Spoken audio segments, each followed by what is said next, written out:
At what point did our hobbies become luxury items? I know it's crazy, right? But before we get into all of this, got a little housekeeping to do. If you do consider yourself a true OG sneakerhead, make sure you check out our new OG sneakerhead tees available right now on our new website, insidetheset.com. No, but seriously, $250. That's what sneakers really run you about these days. Gaming consoles, and boy, did we have a price increase this week with the Steam Deck going up to almost $1,000. Consoles are ranking about $600, $700. Action figures are being kept behind the glass. Pokemon cards sell out before kids could even touch them. Hell, even before they touch the shelf. And somehow, everybody online acts like this is normal behavior. So today I gotta ask the question, is collecting becoming more of a rich person's hobby? Something to think about, right?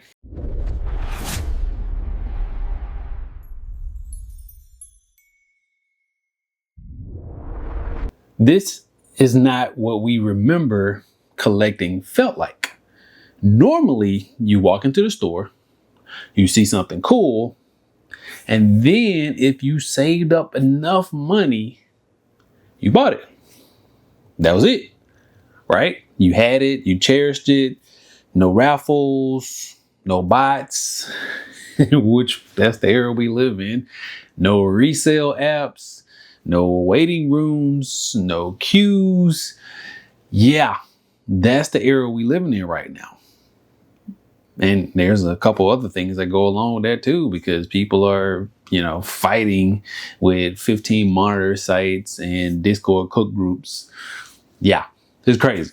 Collecting used to feel like participation. Now it feels like competition. And I get it. We're all competitive, right? But competition ain't for everything.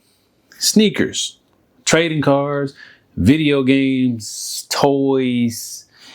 A lot of this stuff used to be tied to memories. Is that the case these days? I don't think so. Now it's really all tied to that thing we call market value or the resale value. That's crazy. And somewhere along the way, everybody became crazy about hype. Now, hype was a thing, but it was in small doses.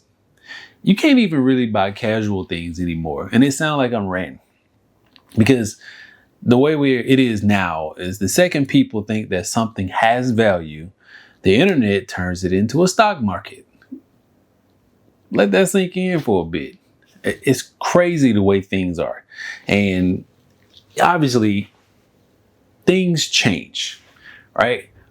But some things probably should stay the same just for the love of the game, right? Collecting used to be about enjoyment. You get those mixed bags of cards and you just go nuts over it, right? And with investing, yeah, people don't really ask, do I like this? They ask, will this go up in value? And that happens on a lot of things. And honestly, social media changed the way we consider collecting forever. And you can see where this video is going, right? I hope you do. But if not, hit that like and subscribe button while you at it, and then we'll get right back into the video. I'll wait for you. You did it? All right, here we go. So, because collecting used to be so personal, it kind of lost its way because it's more about performance. And if you really think about that, that's kind of crazy.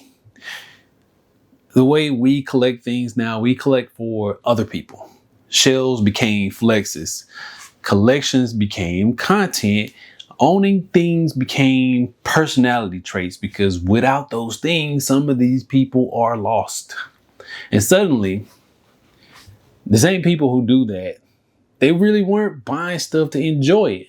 They were buying it for validation or to just show off that they were connected or they had just enough money to buy it. I know a lot of these things I'm saying is crazy, but this happens. We stopped collecting for memories and started collecting for proof. Yeah, proof that we were fast enough. Proof that, again, we had the money. Proof that we were tapped in, and proof that we got access. And the sneaker culture, yeah, it's crazy in the sneaker culture, because the sneaker culture might be the biggest example of this, followed secondly by Pokemon cards. Because sneakerheads remember when GRs were actually for the general public, right? Okay, now maybe not so much. GRs kind of sit, but at one point in time, GRs didn't even stand a chance. Before, you had the inner 17 raffles. Sacrifice a goat, stand on one foot during the sneakers draw, and maybe you will hit. That's what rubbing your belly and tapping your head at the same time kind of look. Now, not so much. It's kind of died down, but that kind of flips itself onto collaborations and so-called limited editions. But the prices of retail actually went up, which made the resale game kind of die off. And honestly, I'm kind of glad about that, because the market is kind of correcting itself in a sense. But weirdly, I think something interesting is happening right now. The hype is cooling off, and people are slowly going back to buying what they actually like. That's a big part of this. Not what the internet told them to like. Again, we skipping out on hype now because people are becoming more and more selective. But here's the part that really bothers me. I mean, okay, in a sense, it doesn't really bother me. It just, I hate to see the way that things are going now. What happens is when kids can't participate anymore, right? Due to hype beasts, due to bots, due to whatever, the game kind of loses its value, because those people are the ones who are going to usher in the next cycle of whatever the culture is. And it's a lot of memories that's tied to these things when they are accessible. And when they're not, they move on to something else and subsequently killing the culture at the same time. So we got sneakers back in the day, maybe not every pair, but enough to feel like we were involved in the culture. Enough to build those nostalgic memories that we, cherish every day, or every OG pair that was to release, or every pair that was released that you didn't get back in the day. Now, if a kid wants some sneakers, the retail price is already through the roof. And let's not even talk about the resale on some of these things. Forget about it. Pokemon cards are expensive. Collectibles are very expensive. Even toys are expensive. So really, what are we doing here? I know it sounds like a rant, but if you sit back and think about it, the game is crazy now. Maybe all of that stuff is the real conversation, right? Because hobbies are becoming experiences for people that have that disposable income. And in this day and age, the average person right now, they ain't really trying to buy Pokemon cards for little homeboy or little Jimmy that just want a pack of cards. They don't really care what's in there. They're trying to survive. Rent's high, food's high, mortgages are falling out, bills are high, gas is high. I ain't even talk about that. These things used to be reserved for people to escape stress. Now they are the proponents that are causing stress, because collecting things is inherent. It really is. It's like a rite of passage. We are going to collect things. And when we can't, it causes stress, or you say skip all that I can't, and they prioritize the things that, cards over those things, and then you have another stress. Remember, this did used to be fun. And I can say that wholeheartedly because I've kind of eased up on sneakers in general. I'm very, very selective. Collectibles, boy, it'd be taking everything for me to not go on eBay every day and just buy something just because. It's just the way it is. So, question for you. When did hobbies become those things that just it's not attainable anymore? Is it a thing of the market?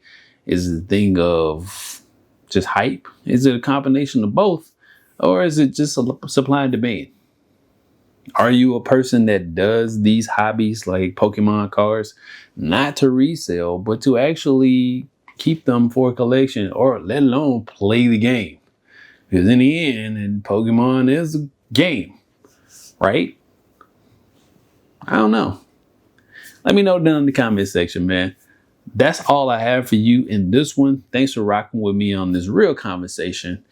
Because this is kind of what the set is becoming. Not so much about sneakers all the time, but we have things that we want to talk about within the cultures that we all live in. Collecting, sneaker collecting, electronics. Hence why maybe I was foreshadowing when I decided to come up with the thing called the set, which is sneakers, electronics, and toys.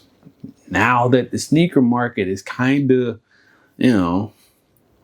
dying down, so to speak, not a pivot, but, we kind of want to broaden our horizons and talk about other things within the cultures that, again, we all live and, I want to say die for, but we all live for, because we all need those vices. You just can't go to work every day and just come home and do nothing. Either you playing video games, you collecting, you are in the magnificence of your sneaker collection, you buying new phones, you doing things like that. Hell, we even talk about things about vacations too here on this channel, but very few and far between. But there's always some tech or something sneaker related tied to that. So I'm not wasting your time. There's other channels for all that travel stuff. So I'm your boy Money Matt. I'm gonna get on out of here and go do something important with the rest of my day, as you should as well. I bid you folks adieu. Peace.